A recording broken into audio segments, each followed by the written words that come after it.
The council chamber was silent. Ambassador Chen stood before the gathered alien representatives, her face pale but her voice steady. 2 hours ago, the colony world of New Harmony had sent its last transmission before communications went dark. The message had been brief and terrifying. They were under attack. The Krillian Empire had made a mistake. They had looked at humanity's short time in the galactic community and seen weakness. They had watched human diplomats negotiate trade deals and cultural exchanges, always polite, always seeking peace. The Krillians had decided that humans were soft. Commander Thex of the Krillian Third Fleet stood on the bridge of his warship, orbiting the human colony below. He watched the screens showing his troops moving through the settlements. 10,000 warriors, the pride of the Empire, had landed on New Harmony 6 hours ago. The human colonists had tried to resist at first, but they were farmers and teachers, not soldiers. Now they huddled in shelters while Krillian forces secured the planet. "This will send a message to the galaxy," Thex said to his second-in-command. "Humanity may have technology, but they lack the warrior spirit. When they see how easily we took this world, they will know their place." Back in the council chamber, Ambassador Chen finished explaining the situation. The other species murmured among themselves. The Vrax representative, a being that looked like a floating jellyfish with tentacles, spoke through its translator. "Ambassador Chen, the Krillians have 10,000 soldiers on your colony. How many troops will Earth send to respond?" Chen looked at the alien representatives. She knew what they were thinking. Most galactic military operations involved massive fleets and armies. When the Vrax had fought the Torgathi 2 centuries ago, they had sent 500,000 soldiers. That was how wars were fought in the galaxy. "We are deploying our special forces," Chen said quietly. The council chamber erupted in confused chatter. The Selenite ambassador, a crystalline being that communicated through light patterns, flashed a question. "What are special forces?" "All military forces are special to their creators." "What makes yours different?" Chen hesitated. How could she explain? The galaxy had never seen anything like Earth's special forces. They had no reference point. "They are highly trained small team," she finally said. "Specialists in unconventional warfare." The Vrax representative made a sound that the translator interpreted as laughter. "Small teams? Ambassador, forgive our confusion. But the Krillians have conquered your world with 10,000 warriors. How many of these specialists are you sending?" 72, Chen replied. The council chamber fell silent. Then the laughter began. Not cruel laughter, but the kind that comes from genuine disbelief. The Selenites' lights flickered, and what humans had learned was their version of amusement. Even the normally serious Drath ambassador, a reptilian species known for their military traditions, made a hissing sound that indicated confusion. "Ambassador Chen," the Drath said slowly, "surely you mean 72,000? No, 72 operators, 12 teams of 6. Commander Thex received the intercepted transmission 3 hours later. His communications officer had been monitoring human military channels, and what they found made Thex call his senior staff to the command center. "Look at this," he said, displaying the intercepted data on the main screen. "The humans are sending ships. Small ships. Our intelligence counts only 12 dropships entering the system." His tactical officer studied the data. "Lord Commander, those ships are not carrying troops. At least not many. Each vessel seems designed for rapid insertion of small teams. Perhaps scouts." "Scouts?" Thex laughed. "They send scouts to face our army. This is better than I hoped. We will capture these humans and parade them before the galaxy. Let everyone see how weak Earth truly is." He turned to his communications officer. "Send word to all ground commanders. Human forces are inbound. 12 small teams. They are to be captured alive if possible. I want to interrogate them personally." The Krillian ground forces prepared. They set up sensor networks around their positions. They doubled guards at key locations. They readied their weapons and waited for the human dropships to land. The ships came at nightfall. New Harmony had a 26-hour day cycle, and the Krillians had adjusted their schedules to maintain constant alertness. Their sensors tracked the human ships as they descended through the atmosphere. Then something strange happened. The ships disappeared from sensors. One moment they were there, dropping through the clouds, and the next moment they were gone. Not destroyed, just gone. The sensor return simply stopped. Electromagnetic countermeasures, the Krillian sensor operator reported. Very sophisticated. But we have visual tracking stations. We will see where they land. The visual stations reported nothing. The human ships had vanished completely. No engine trails, no heat signatures, nothing. It was as if they had never existed. Commander Thex frowned. This was unexpected. Human technology was known to be advanced, but this level of stealth was concerning. He opened a channel to all ground forces. All units maintain heightened alert. The humans have landed somewhere on the planet. They cannot hide forever. Find them. In the council chamber, the alien representatives had gathered to watch. The Galactic Council had military observers stationed around New Harmony, far enough to avoid the conflict but close enough to monitor. They had agreed to allow humanity to handle the situation, but they wanted to see how these special forces would perform. Ambassador Chen stood to one side, watching the screens that showed sensor data from the orbital observers. She looked calm, but inside she felt the weight of what was about to happen. Earth had been part of the galactic community for only 2 years. This would be the first time other species saw what humanity was truly capable of. A Vrax military analyst was providing commentary for the council. The human ships have successfully evaded detection during landing. This is impressive stealth technology. However, 72 soldiers against 10,000 is still an impossible situation. The question is not if the Krillians will win, but how quickly. Chen said nothing. She simply watched the screens and waited. On New Harmony, the night deepened. Krillian sentries stood at their posts, weapons ready. They had thermal sensors, motion detectors, and regular patrols. Every approach to their positions was covered. Every possible landing zone was monitored. The first sentry disappeared at 23:47 hours local time. One moment he was there, checking his sector. The next moment, his signal went dead. His partner, stationed 50 meters away, immediately reported it. Command, we have lost contact with Sentry Post 12. Investigating now. The partner moved to investigate. He found nothing. No body, no sign of struggle, no evidence of what had happened. It was as if his fellow soldier had simply ceased to exist. Command, this is Sentry Post 12 Beta. Something is wrong here. I am returning to... His transmission cut off. Commander Thex stared at the tactical display in disbelief. In the last 10 minutes, 6 sentry posts had gone silent, all on the perimeter of his main base. No shots fired, no alarms, just silence. Send a patrol, he ordered. Full squad, heavy weapons. Find out what is happening. The patrol moved out, 12 Krillian warriors in full combat armor. They reached the location of the first missing sentry and found his equipment lying on the ground. His weapon was undamaged. His armor was empty. Then the darkness around them came alive. The patrol leader's name was Grath. He had fought in 7 campaigns for the Krillian Empire and earned 3 medals for bravery. He was not a soldier who scared easily, but as he stood in the darkness of New Harmony surrounded by his squad, he felt something he had never experienced in combat before. He felt hunted. Spread out, he ordered. Standard search formation. Weapons hot. The squad moved carefully through the area where the sentries had disappeared. Their thermal scanners showed nothing. Their motion detectors were silent. Yet Grath could not shake the feeling that they were being watched. Sir, one of his soldiers called out. I found something. Grath moved to the soldier's position. On the ground was a small device no bigger than his palm. It was dark green and had a blinking red light. The explosion was not large. It did not kill anyone.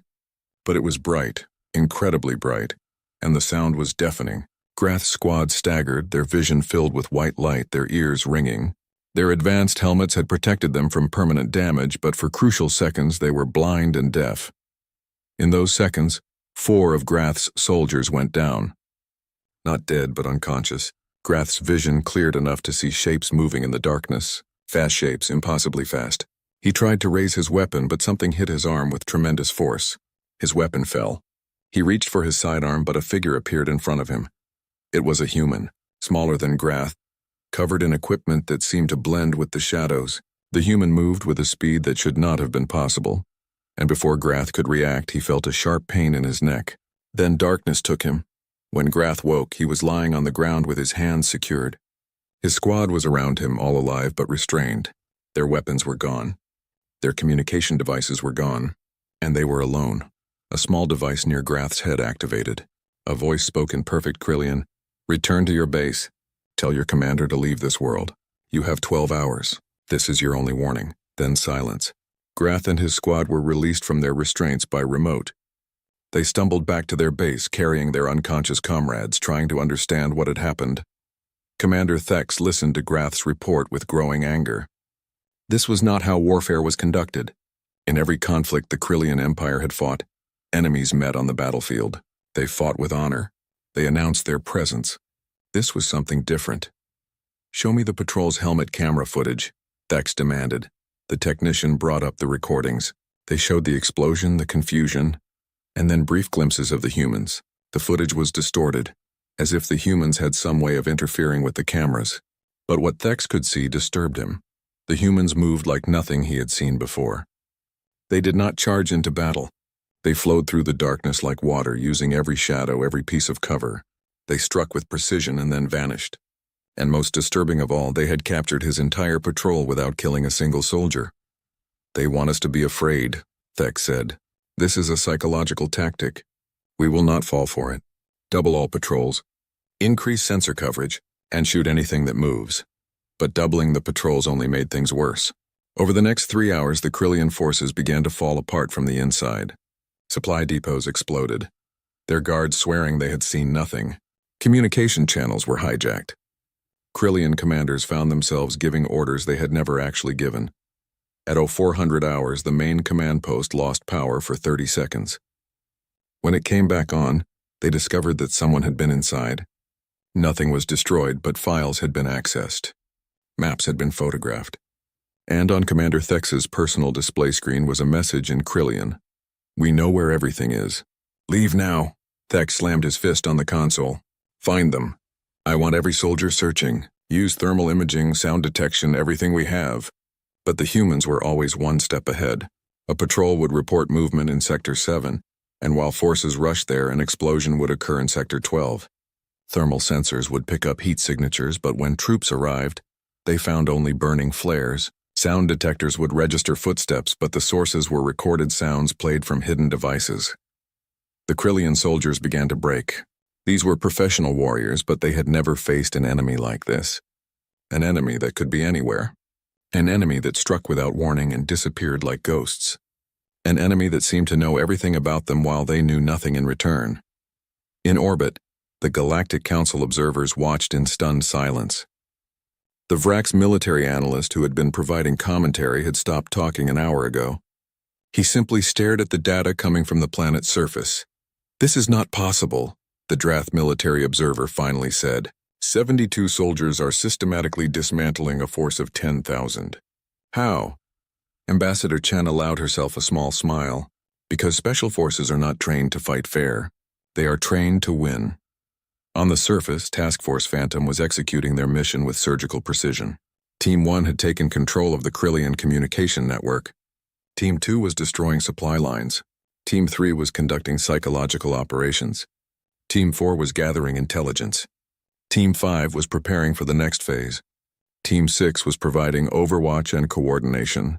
Captain Sarah Mitchell led Team 1. She sat in a hidden position 2 kilometers from the main Krillian base, her equipment linked into their communication system. Every order the Krillians sent, she heard. Every report they filed, she read.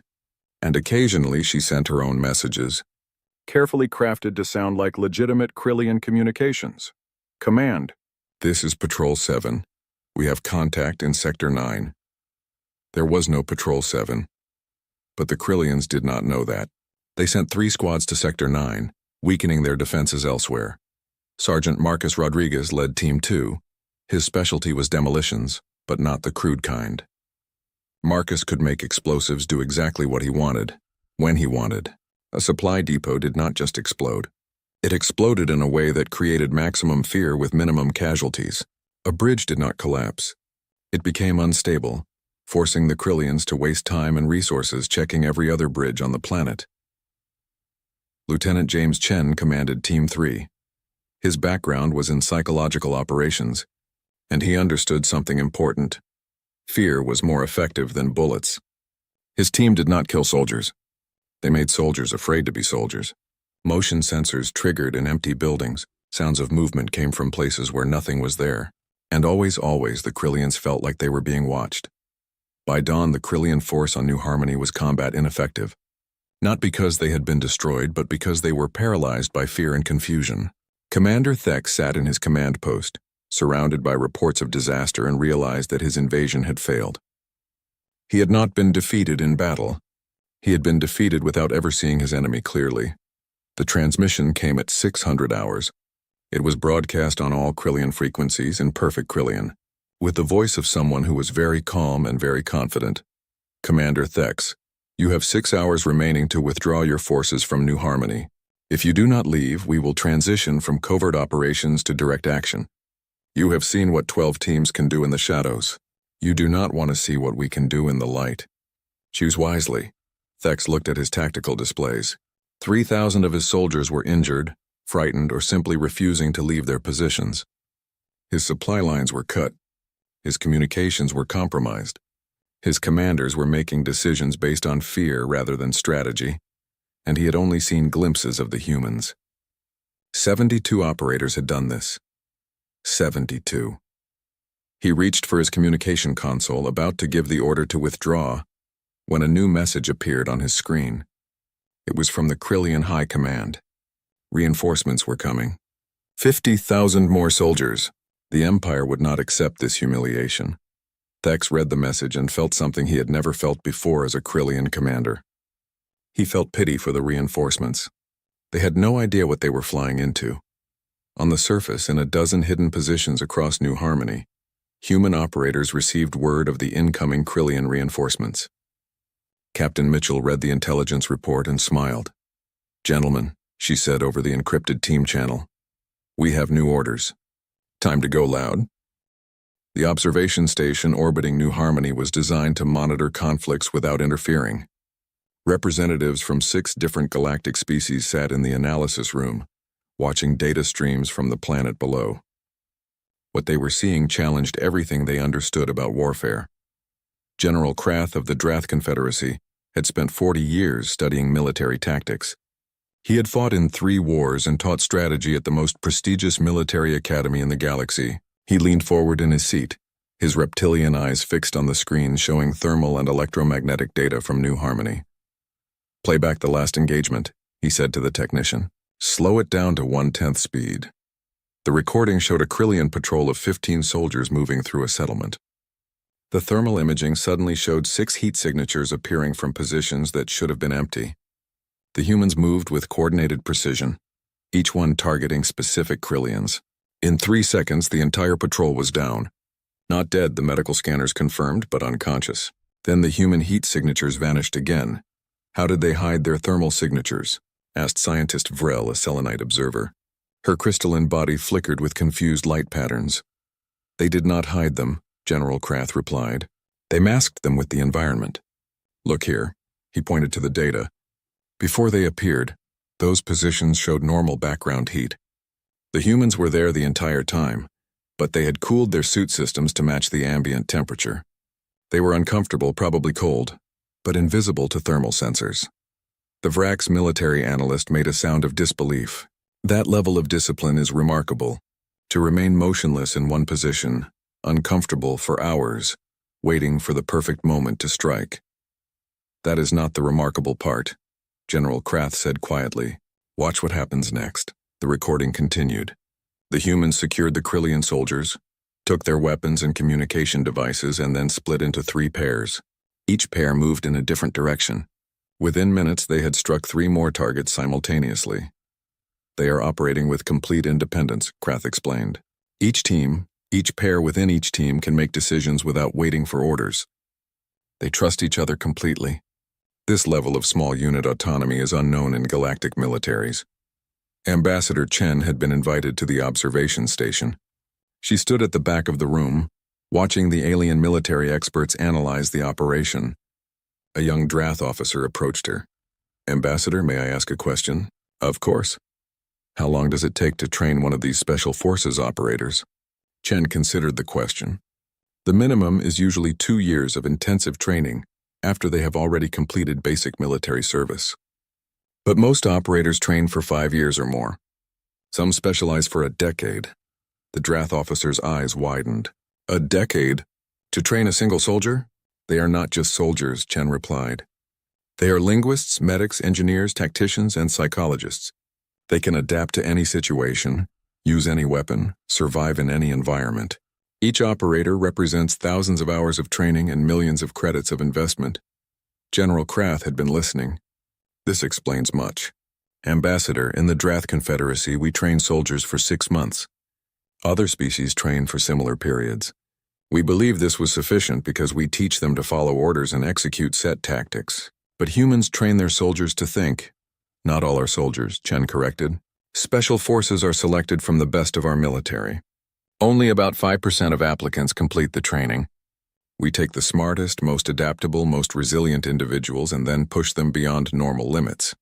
On the planet below, the human teams were preparing for the next phase. 3 more Special Forces teams had arrived, designated Task Force Reaper. These teams specialized in direct action rather than covert operations. Captain Mitchell contacted the new teams. Reaper Actual, this is Phantom Lead. Target package is ready. Krillian forces are demoralized and scattered. Reinforcements inbound in 4 hours. Copy that, Phantom Lead. Reaper teams are moving into position. We will demonstrate what happens when ghosts become demons. Commander Thex had regrouped his forces into defensive positions around the main base. He had pulled in all outlying patrols.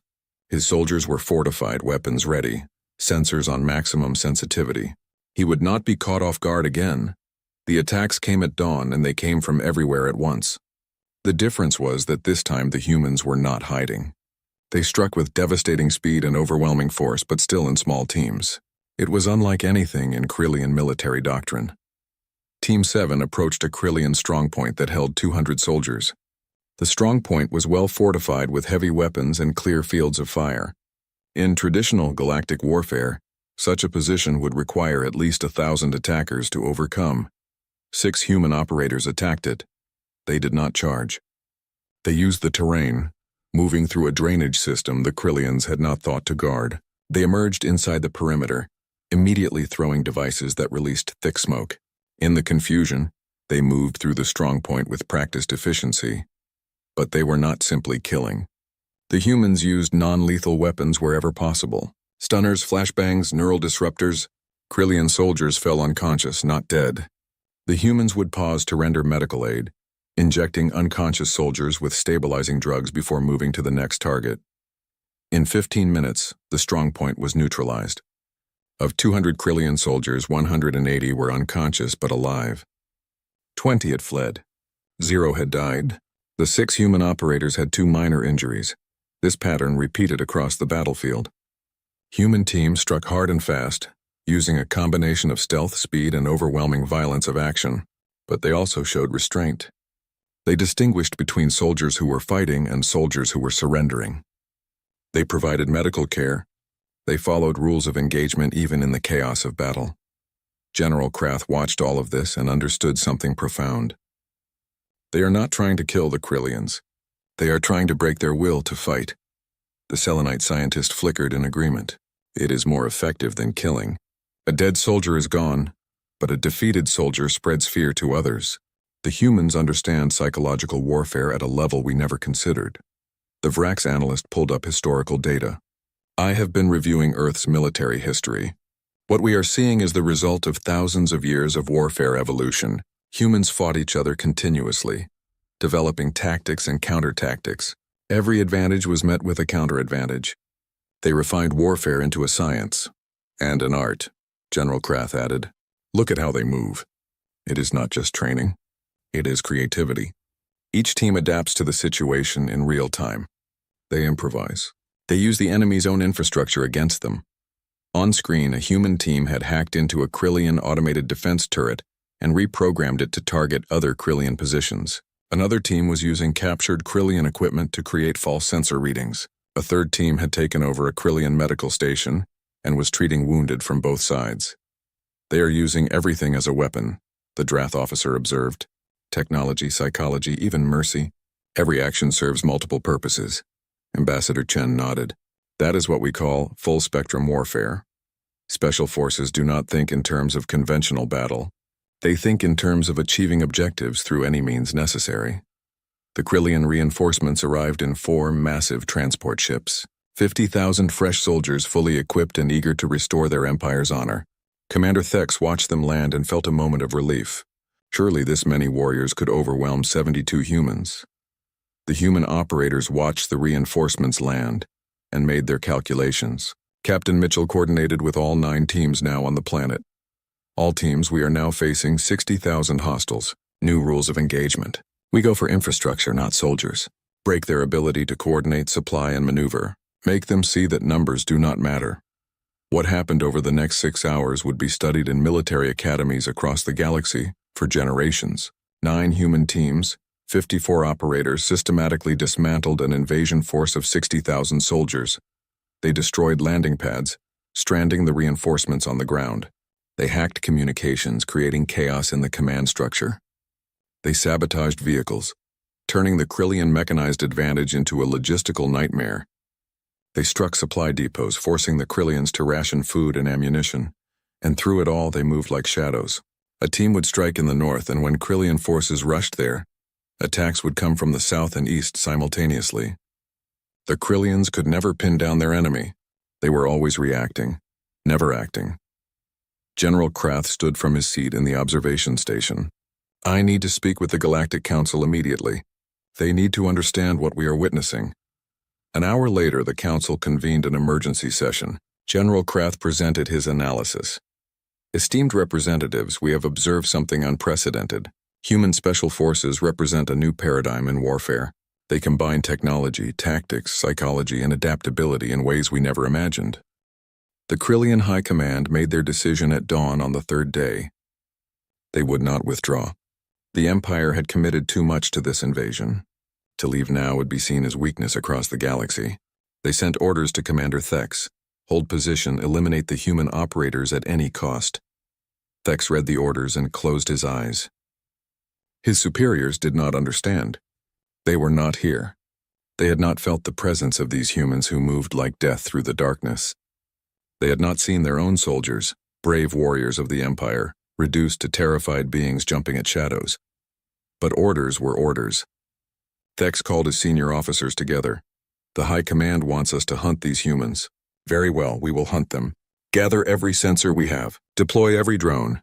I want constant aerial surveillance. I want patrols moving in groups of at least 50.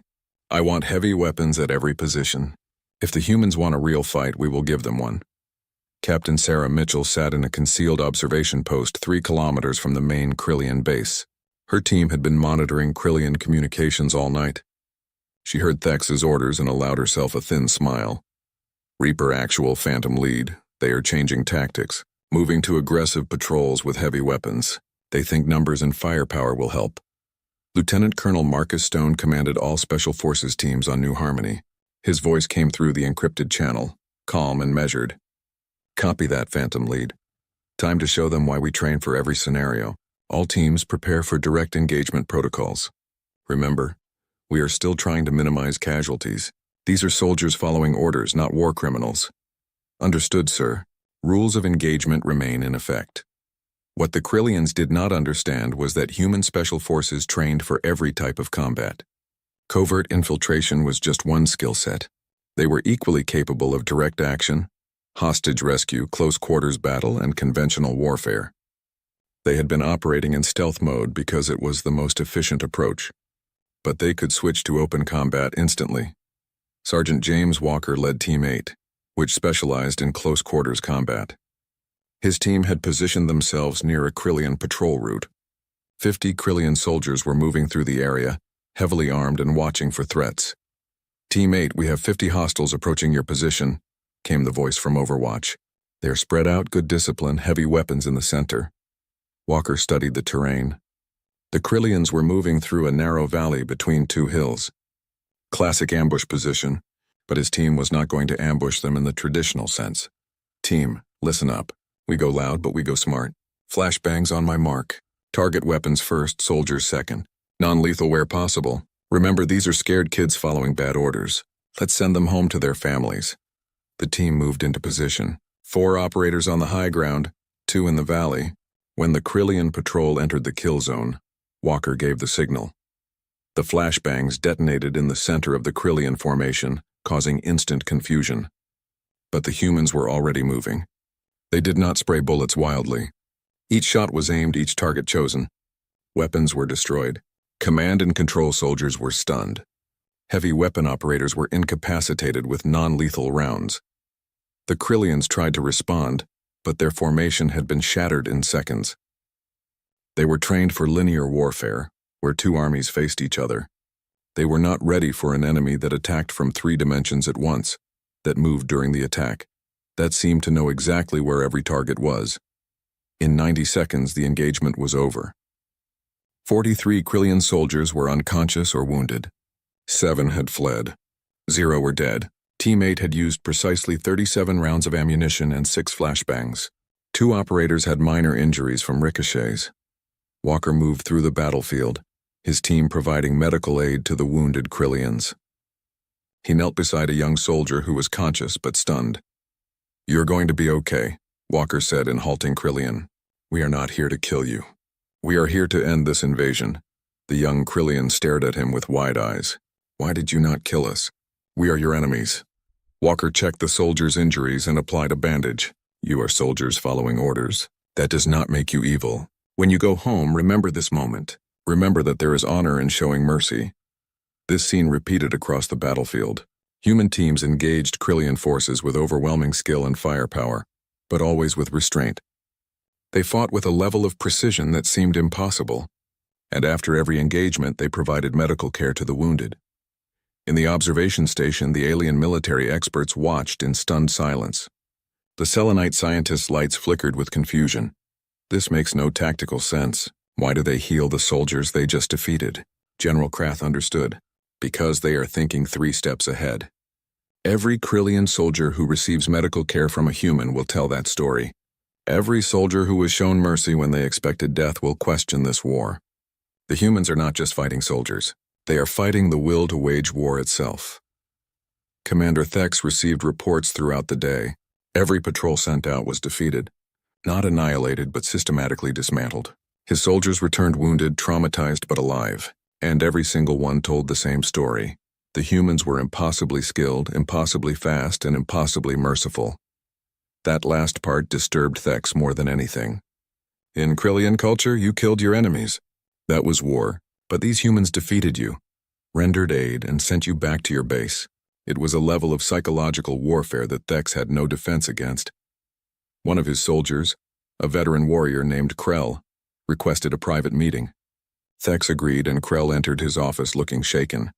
"Commander, I need to report something. My patrol encountered a human team 6 hours ago. We were defeated in seconds. I was wounded. One of the humans treated my injury. He spoke our language. He told me his name was Marcus. He said he had a son my age back on Earth." Thex waited. Krell continued, his voice uncertain. "Commander, he showed me a picture. His son, his family. He told me about them while he bandaged my wounds." "Why would he do that? Why would he humanize himself to his enemy?" "To break your spirit," Thex replied. "To make you see him as a person instead of a target." "It worked," Krell said quietly. "I do not want to fight anymore. None of us do. These humans are not monsters. They are just soldiers like us. But they are so much better at this than we are. How can we win?" Thex had no answer. That evening, the Krillian High Command sent a new order. They had captured a human scout ship in another system. They had interrogated the crew. They now knew more about human tactics and wanted Thex to capture a special forces operator for interrogation. Thex implemented a new strategy. His forces would focus on one human team and surround them with overwhelming numbers. 500 soldiers against 6 humans. Surely they could capture at least one. The operation began at midnight. Intelligence indicated that a human team was operating in the northern sector. Thex sent 500 of his best soldiers equipped with non-lethal capture weapons, with orders to surround and capture the humans alive. The trap was well planned. The Krillians moved quietly, using their own stealth technology. They surrounded the suspected human position and closed in from all sides. When they arrived at the location, they found it empty. The humans had been there hours ago but had moved on. "Phantom Lead, this is Overwatch. They tried to trap Team 4, the trap is empty. Copy that, Overwatch. Team 4, what is your actual position?" "We are 3 kilometers south, Phantom Lead. We saw them coming and relocated. They are not bad at stealth, but we are better. But one human team had not relocated. Team 9, led by Captain Alex Reeves, had deliberately allowed themselves to be captured. It was a calculated risk, authorized by Lieutenant Colonel Stone. They wanted to see what the Krillians would do with prisoners. Reeves and his team surrendered without resistance when the Krillians surrounded them. The Krillian soldiers, surprised that the humans gave up so easily, secured them and transported them to the main base.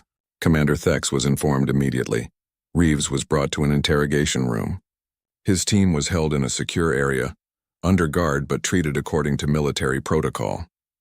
The Krillians might be many things, but they followed the Galactic Conventions on prisoners of war. Thex entered the interrogation room and studied the human. Reeves was smaller than many Krillians, but there was something in his eyes that made Thex uneasy. A calmness, a confidence. This was not a defeated soldier. I am Commander Thex of the Krillian Third Fleet. You will answer my questions. Captain Alex Reeves, United Earth Special Forces, serial number 2847-6639 Alpha. That is all I am required to tell you under the Galactic Convention on Warfare. Thex sat down across from Reeves. I do not need to torture you for information, Captain. I simply want to understand how do so few of you defeat so many of us? Reeves considered the question. He was bound but not uncomfortable. The Krillians had treated him correctly so far. May I ask you a question first, Commander? Proceed. Why did you invade New Harmony? Thex frowned. Because we believed humans were weak. Because we thought you would be easy to conquer. The Galactic Council convened an emergency session. The situation on New Harmony had escalated beyond a simple territorial dispute. Multiple species were now demanding answers.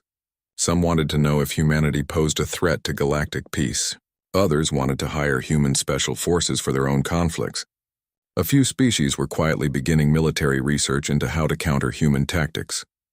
Ambassador Chen stood before the council, feeling the weight of thousands of eyes upon her. Some were curious, some were afraid, some were angry. The Vrax Grand Counselor spoke first. Ambassador Chen, the Krillian Empire has formally protested to this council. They claim that human tactics are dishonorable, that your soldiers fight without honor, and that this kind of warfare is dangerous to galactic stability. Chen kept her voice calm. The Krillian Empire invaded a peaceful human colony without provocation. Our response has been measured and proportionate.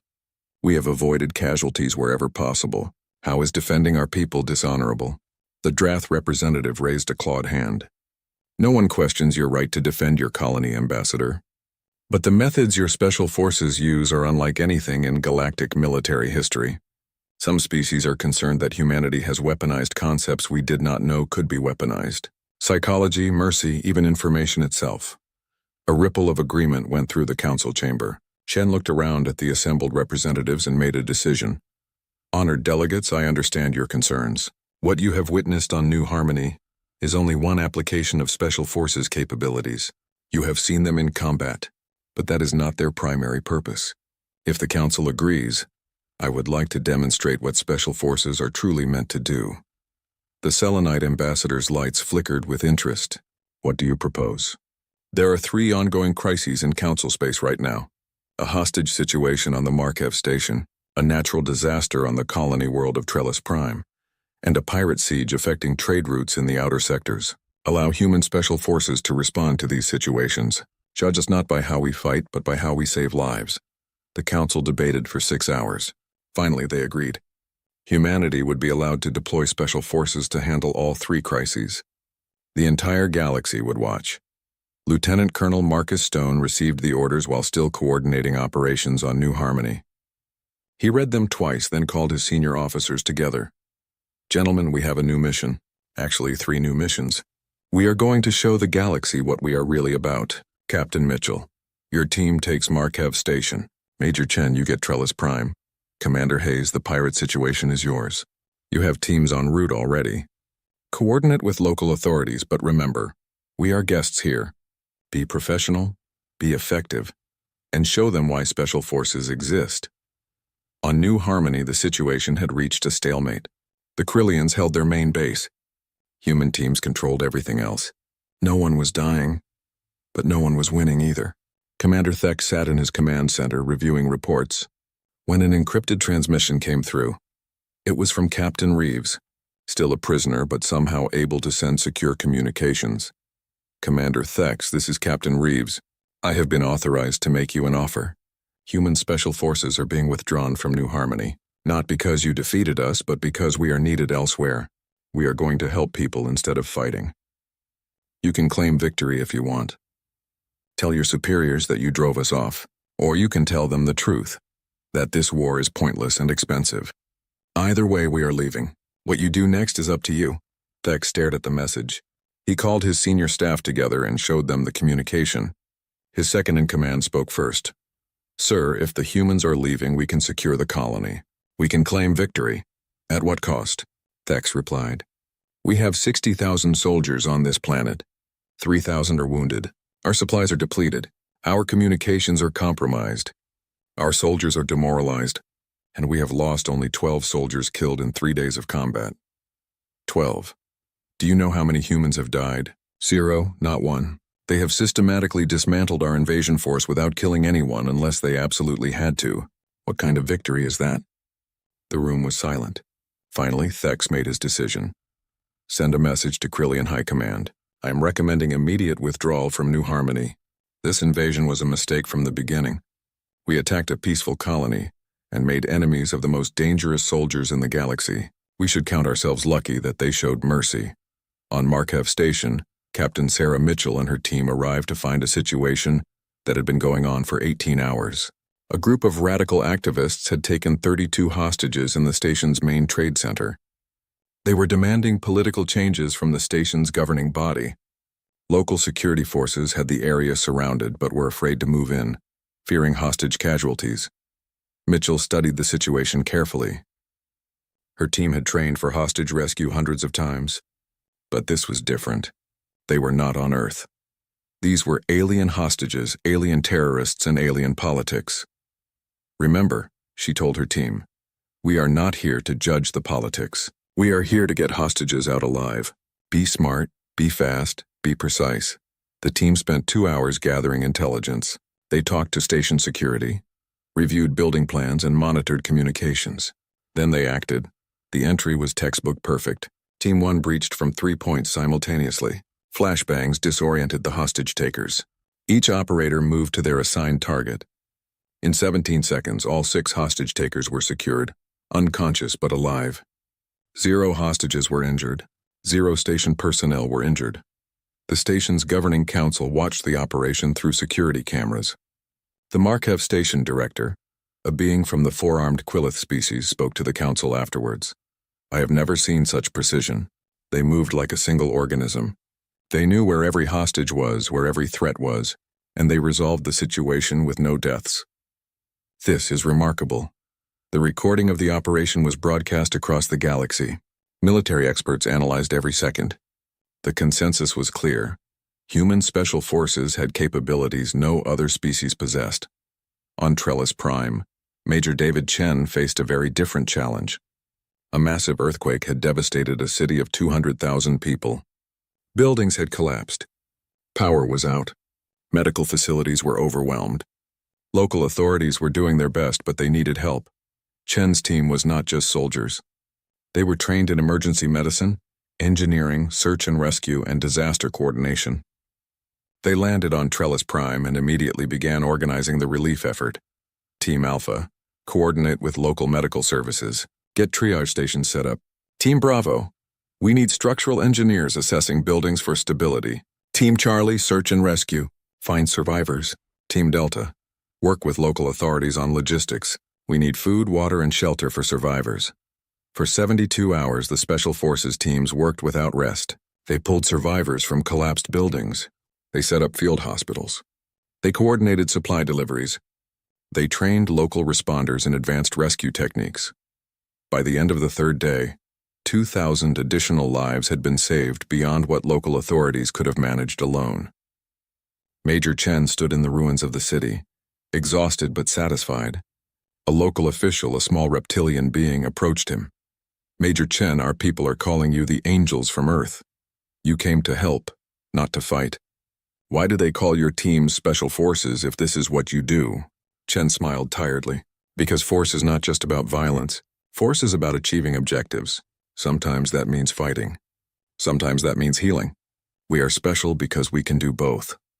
In the outer sectors, Commander Patricia Hayes dealt with the pirate problem. For 6 months, a well-organized pirate fleet had been attacking trade ships in a critical shipping lane.